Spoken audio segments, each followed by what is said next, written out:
short-term rental, long-term rental, medium-term rental. What the heck is medium-term rental?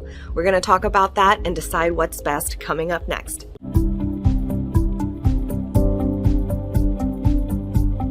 Hey guys, DM here. Welcome back to Lifestyle Leaps, where we are helping you take big steps to living the life of your dream. And so today we are talking about the different type of rental properties or ways of renting that you could utilize in your house hacking strategies or just in your investment properties so that you can maximize either your profit margin or minimize your workload. It really just depends on what you're looking for. So the three types are, you have your short-term rental.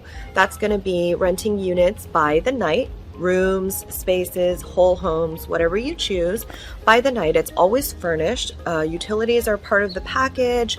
You have check-in, check-out times, kind of like an Airbnb or vacation rental. Then you've got, on the other spectrum, the long-term rentals. Long-term rentals are typically not furnished. They're your standard tenants. You might have a 1-year lease or a couple years lease. You might roll over into a month-to-month, but you're pretty hands-off unless they need repairs. And that actually is going to probably earn you the lowest profit margin. You can command the least amount of rents in that scenario, but you're going to have the least amount of work, and you're only going to come in and do maintenance work when something is in need of repair. But there's an in-between sweet spot that I really, really love, and I'll call that medium-term rental. But essentially, that's where you have a space that's furnished and you're going to rent it for 30 days or more. So most likely in your local area and local ordinances, that is effectively the same thing as a long-term rental, which means that you likely won't have to have any short-term permits, vacation rental permits, or abide by those particular regulations. It is like having a long-term. However, it is still furnished. You're often going to rent that multi-month. It's a 30-day minimum, but I find that a lot of the people who rent from me in that scenario are there for 3 to 4 months at a time, sometimes longer, sometimes shorter. And they're going to be traveling workers most of the time. I have a lot of traveling nurses renting these medium-term rentals. I also have workers who come in different industries, the wine industry we have here, various reasons why people would come and stay. Out of those three types, short-term, long-term, medium-term, what's the best and why? And you're not going to like this answer, but it depends. It totally depends on what your needs and goals are. So do you want to work more? Do you want to have more cash flow? Do you want to work less? It totally depends. So I'm just going to go over with you kind of the pros and cons of each one of those. So let's start with short-term rental. Short-term rental, you're going to have turnovers that require cleaning. So either you're going to do it yourself or you're going to have to find somebody who's reputable, reliable, or consistent in doing the cleaning turnovers for you. But the weird thing is it happens between checkout time, about 11 a.m. to check-in time, 3 p.m. So you have to find someone who's available in that time slot, who's willing to do a small enough job for you if you have just 1 to 2 units, unless you have multiple. That's kind of a little bit of a difficult spot if you're not going to be doing the cleaning. However, the rent is insane. So literally, I have multiple different units that are just 1 bedroom and 1 bathroom in my area that after paying the cleaning fees will command like $2,300 a month. That to me is crazy. And they will rent for like 25 to 27 nights out of the month. So it's a lot of activity, but it's a lot of potential income. The other benefit for short-term rental like that is all you need is a bedroom and a bathroom. So for us, we section off a bedroom and a bathroom, and we do that. I used to live in a place where I did that with a bedroom inside the home. We don't do that anymore. So they have their own separate entrance. But can you imagine that without a kitchen, you couldn't rent it out long-term anyway? So it's either no rental income or massive rental income using it as a short-term rental. You have to have permits. A lot of places now require certain permits They might limit you if there are other people in the neighborhood already doing that. They might say your square footage is too small. They might need you to have certain regulations met, like fire extinguishers or carbon monoxide detectors, which you should have in place anyway. That becomes a slight barrier. And our county just added an ordinance that where the permit is like $1,200 to apply for a permit, which is crazy. There's a lot of caveats to that.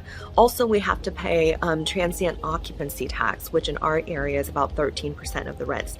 However, again, I circle back to the fact that I couldn't rent that space out without a kitchen anyway to somebody unless I was willing to share my own kitchen. So in that sense, I'm still making a lot more money than making no money at all. So long-term rentals are your traditional sense. A lot of people who I talk to, their fear about long-term rentals, especially through the time of COVID, is they're concerned about having squatters. I totally understand that. I was also really scared to rent out to long-term tenants. What if they couldn't afford to pay? Something happens in their life. Now I still have to pay the mortgage. That would really suck. I've got a solution for you. You know I always do. So I found that renting out to Section 8 renters, which is a government-assisted program where the government will pay a chunk of the rent based on the income that individual makes. And so it's government subsidized rent. The individual will pay some of the rent out of their own pocket, but a much smaller portion, and that amount changes based on their income. So if they lose their job or if they get a less paying job, the subsidy increases. So they will still be responsible for rent, but just proportionately, which means that number one, I have guaranteed rent collection at all times.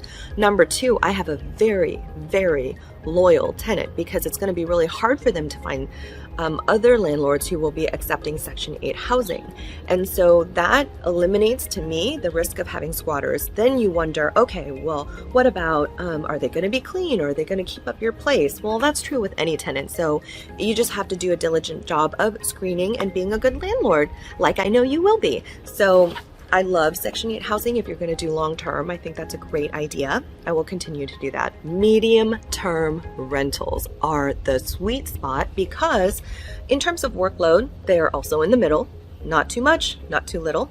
And in terms of income, the same, not too much, not too little, because you still have turnovers that are happening every month and they're furnished. So that means that you're also providing utilities, etc. But what I love is that these middle term rents are, rental units are treated the same as long-term rentals. So you're making more money, but you don't have all these hoops to jump through like having short-term rentals. And the other thing that I really like about it too is that as the turnovers occur, I get to go in there, scope out the property, get it cleaned out, make sure that everything looks good and it's functioning well. But then once I place another guest in there, I don't have to worry about them again for likely another few months. So I love medium-term rentals for that very reason. Let me give you 3 examples of what I did, and you can decide for yourself what suits you. So the first home I bought, it was a single family home and it had a granny unit in the back. Boom, that was easy. Granny unit, I can rent that out right away.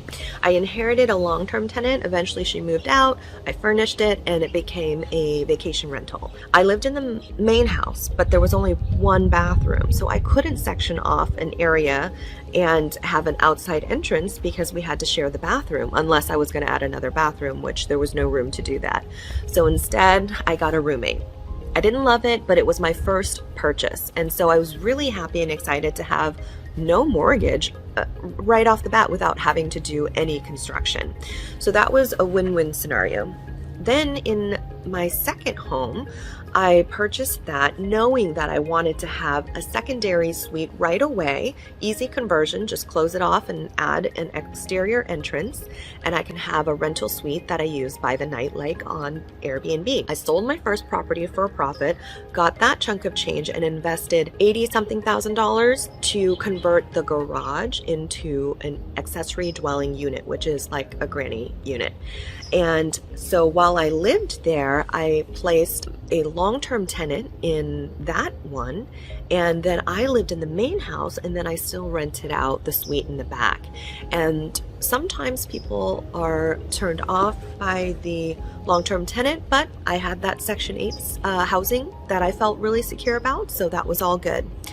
Then I was like, oh, I'm ready to move to a bigger home. Jake and I wanted to upgrade our home, and we bought a home together, but I didn't want to put another $88,000 or whatever it was to convert the garage. So instead, we picked a place that we could add an JADU, the Junior Accessory Dwelling Unit. So we used a bedroom and the bathroom that already existed, but we closed it off. We added a stairwell to the second story and an exterior door and a kitchenette. And then the downstairs bedroom and bathroom we converted by closing it off, and it already had an existing exterior door. So that's 2 rentable spaces in that scenario.